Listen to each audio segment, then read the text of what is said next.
میں آپ جانتے ہو کہ میں بھارت بہت جاتا رہا ہوں۔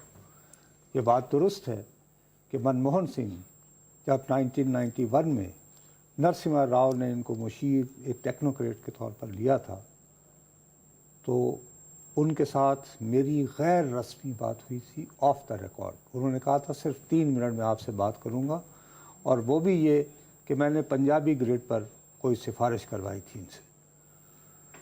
تو انہوں نے نواز شریف صاحب کی بہت زیادہ تعریف کی تھی کہ جی وہ گرین چینل جو انہوں نے انٹروڈیوس کروایا تھا کسٹم کا، اور بھی جو دیگر تو انہوں نے وہ شہباز شریف صاحب درست کہہ رہے ہیں کہ 1990 کی دہائی میں اگر ہم گروتھ کو سٹینڈرڈ بنائیں تو Pakistan was far ahead then India. India کو اس وقت اپنا سونا باقاعدہ گروی رکھ کر جو ہے عالمی اداروں سے قرض لینا پڑا تھا۔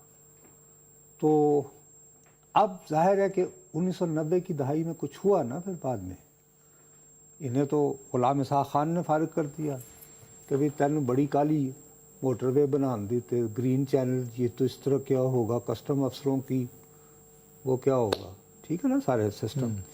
تو وہ بیچارے وسوسے اس حوالے سے کہہ رہے تھے کہ کہیں ایسا نہ ہو، ان کا یہ خیال ہے کہ وہ پاکستان کو اس دور میں واپس لے آئے ہیں جب منموہن سنگھ ہماری طرف دیکھ رہا تھا۔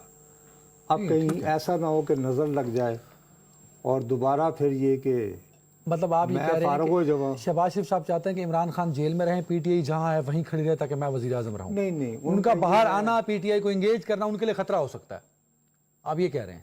میں ہرگز یہ نہیں کہہ کہہ رہا، آپ نے یہ امپریشن دیا۔ میں نے ہرگز امپریشن نہیں دیا، میں دوبارہ کلپ بھی چلانے کے لیے نہیں، آپ کلپ میں نے سن لیا ہے۔ میں بات یہ ہے کہ میں راوی پہ اعتبار نہیں کروں گا، میں کہنے والے کی بات میں کہوں گا کہ بھائی وہ تو پرائم منسٹر خود فرما رہے ہیں۔